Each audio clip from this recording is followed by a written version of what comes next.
बदल झाला नाही तर काय दैनी होते भाऊ. असे ताट जेवत होते मराठी लोक तर आमची माणसं नुसते काले उखलीत होते आणि ते आणि वाटत होते घरा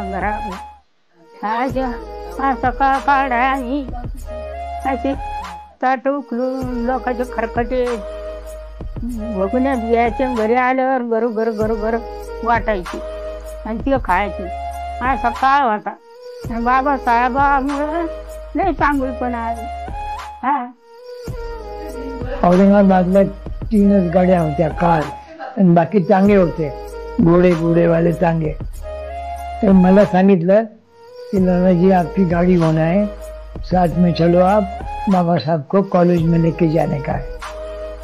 तो मैंने कहा मैं सांगितलं कि कहाँ से ले जाना है.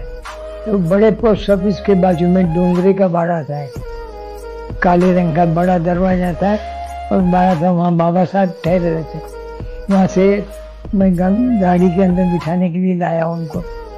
तो बाबा साहब जब मेरी गाड़ी में बैठे तो मेरे पीठ पे हाथ मारे. दो उसी तकिए नीचे थे, 2 पीछे थे, क्योंकि हाइट कम थी मेरी, 15 साल की उम्र थी मेरी उस समय. तो देखने के बाद बाबा साहब ने कहा कि पीठ पे हाथ मार कर बाल इसका कमी हुआ है, तू गाड़ी चालो. तो उसका 1951 की बात है, शाम में 7:30 बजे 7 बजे के टाइम. तो बाबा साहब को मैं वहाँ लेकर गया था. ये अमेरिकन माइक है, कनाडा. इसका नंबर है श्योर 555. हाँ, इसमें इन्होंने स्पीच दिया था बाबा साहब ने.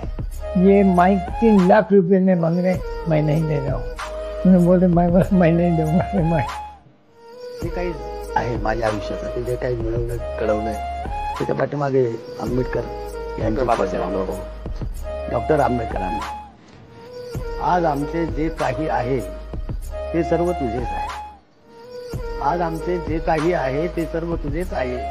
ते जगणे आणि मरणे, ते शब्द आणि हिंदी, ते सुख आणि दुःख, ते स्वप्न आणि वास्तव, ती भूक आणि तहान, सर्व पुण्याई तुझीच आहे. सर्व पुण्याई तुझीच. बाबा साहब ने बोला लोगों को कि शरीर को जैसे भोजन की जरूरत है वैसे बुद्धि को ज्ञान की जरूरत है. और ये शरीर और बुद्धि अगर साथ साथ बढ़ेगी तो तुम इंसान बनो. और इतना आक्रामक बोले बाबा साहब कि आपके पास अगर 2 रुपया है कि 1 रुपया आप रोटी के ऊपर खर्चा करो और 1 रुपया किताब के ऊपर. क्यों? तो रोटी केवल आपको जिंदा कर रखती है, लेकिन किताब आपको कैसे जिंदा रहना, कैसे जीना ये सिखाती है. केवल जिंदा रहना कोई मायने नहीं रखता. जीवन तुझे आम्हास प्रेरणा, दाही दिशा तुझीच गर्जना. भीमराया